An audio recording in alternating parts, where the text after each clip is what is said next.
लेते हैं। जब रूल नंबर 6 कहता है, ठीक ना, अभी भी टॉपिक चल रहा है वही क्वेश्चन टैग के सब्जेक्ट का चयन।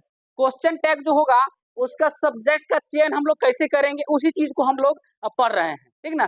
तो आप लोग ध्यान से देखना, ठीक ना, कि कैसे सब्जेक्ट क्या होगा उसमें हम किस तरह से बदलते हैं। कहता है यदि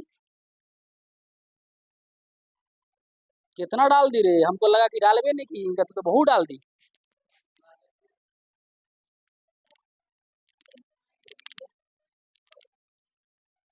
लॉस करा देगी अन्ना में है क्या, नहीं लॉस करवा देगी।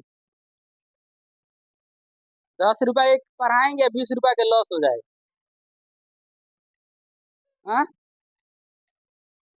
हमको क्या पता कि तुम ज्यादा नहीं डाली, तुमको पता होना चाहिए ना कितना डाली नहीं डाली। चलिए हम बात कर रहे हैं, देखिए समझिए, हम बात कर रहे हैं कि यदि स्टेटमेंट का सब्जेक्ट, जो स्टेटमेंट होगा, जो क्वेश्चन होगा उसका सब्जेक्ट, यदि यदि उसका सब्जेक्ट क्या हो, all of them, none of them, ठीक ना, ये सब के अर्थ में देम ही लगल होगा, है वन ऑफ देम हो, एनी वन ऑफ देम हो, ठीक ना, या नाइदर ऑफ देम हो, सम ऑफ देम हो या मोस्ट ऑफ देम हो, यानी सब के अंतर में।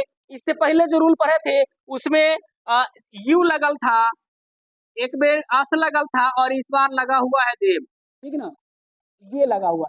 यू का सब्जेक्ट यू होता है, अस का सब्जेक्ट बी होता है, और देम का सब्जेक्ट दे होता है, ठीक ना। तो ये बात हम मुख्य रूप से बदले हैं सब में, और कुछ विशेष नहीं बदले, ठीक ना।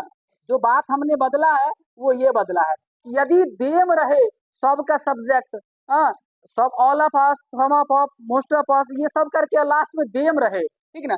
तो देम रहे तो हम कैसे बदलेंगे, लास्ट में है आइदर ऑफ देम, ये सब रहे तो क्वेश्चन टैग का सब्जेक्ट जो होगा वो दे होगा। ये याद रखना है, क्वेश्चन टैग का सब्जेक्ट जो होगा वो दे होगा, ठीक ना। क्योंकि अंतिम में देम के लिए सब्जेक्ट हम वॉइस में बताए थे कि देम के लिए दे ही यूज करते हैं। एग्जाम्पल कुछ देख लेते हैं, आसान है, ज्यादा हार्ड नहीं है। सबसे पहले क्वेश्चन है all of them can do this, ये है, कॉमा दिया हुआ है, कॉमा दिया हुआ है, कॉमा दिया हुआ है, इसको हम अगर बनाते हैं तो कैसे बनेगा। सबसे पहले बनाने का तरीका होता है, जो भी हेल्पिंग वर्ब है, ठीक ना, उस हेल्पिंग वर्ब को ही लिखना होता है, साथ में अगर पॉजिटिव है तो निगेटिव करके, और निगेटिव है तो पॉजिटिव करके। If the statement is positive then question tag is negative, if the statement is positive negative then question tag is negative. यानी स्टेटमेंट पॉजिटिव होगा, क्वेश्चन टैग नेगेटिव होगा। क्वेश्चन टैग नेगेटिव तब होगा जब statement क्या होगा, positive होगा, लेकिन अगर स्टेटमेंट नेगेटिव हो तो क्वेश्चन टैग पॉजिटिव होगा। ये बात माइंड में रखना होगा। तो ऑल ऑफ देम कहीं निगेटिव नजर नहीं आ रहा है तो ये क्या होगा, निगेटिव होगा, है। तो कैन जो है, इस कैन में अगर नॉट लगाते हैं तो एक ही बार हो जाएगा, कैन नॉट हो जाएगा।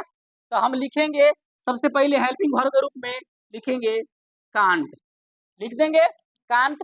कांट लिखने के बाद सब्जेक्ट का चयन करना है, ठीक ना। तो सब्जेक्ट ऑल ऑफ देम के लिए हम लोग सब्जेक्ट लिखेंगे दे। ये बात याद रखना है कि जो सब्जेक्ट होगा वो दे होगा। जब भी all of, some of, most of, either of them, सब के अंत में देम लगा हुआ हो तो उस देम के लिए सब्जेक्ट दे हो जाएगा, ठीक ना। तो ये हो जाएगा कांट, और दे हो जाएगा इसका सब्जेक्ट, तो लिखेंगे दे, ये चिन्ह, ठीक ना, याद रखना दे, ठीक ना। ये बन के तैयार है, ज्यादा कुछ दिमाग में लगाने की जरूरत मुझे नहीं है। अगला क्वेश्चन है most of them don't know the fact, इसका क्या बनाते हैं देख लेना। सबसे पहले इसमें हेल्पिंग वर्ब है डू नॉट, को साथ में लिख दिया गया है डोंट। इसमें जो हेल्पिंग वर्ब है डू नॉट, तो निगेटिव स्टेटमेंट है तो पॉजिटिव बनेगा।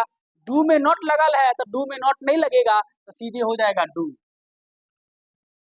Do them, most of them के लिए सब्जेक्ट लिखेंगे दे, तो यहाँ लिखाएगा सब्जेक्ट दे, सब्जेक्ट लिखाएगा दे। और लास्ट में पता है प्रश्नवाचक चिन्ह देते हैं, साइन ऑफ इंट्रोगेशन देते हैं, तो ये हो जाएगा तुम्हारा चिन्ह, sign of interrogation. That's clear, कुछ ज्यादा है नहीं, सिर्फ जो हेल्पिंग वर्ब है उसको लीजिए और बना दीजिए। नेक्स्ट क्वेश्चन है neither of them was ready, ये क्वेश्चन है। ये सबसे पहले देख लीजिए, ये पॉजिटिव है कि निगेटिव। तो स्टेटमेंट नाइदर लगा हुआ है, जब भी स्टेटमेंट नाइदर लगा हुआ रहता है, नो लगा हुआ रहता है, नॉट लगा हुआ रहता है, नो वन लगा हुआ रहता है, नन लगा हुआ रहता है, तो एक चीज याद रखना है हमको कि ये स्टेटमेंट क्या होगा, निगेटिव होगा। और जब ये स्टेटमेंट निगेटिव होगा तो क्वेश्चन टैग पॉजिटिव होगा, ये बात आपको याद रखना है। तो नाइदर लगा हुआ है, स्पष्ट समझ जाएंगे कि ये स्टेटमेंट निगेटिव है, क्वेश्चन टैग बनेगा पॉजिटिव।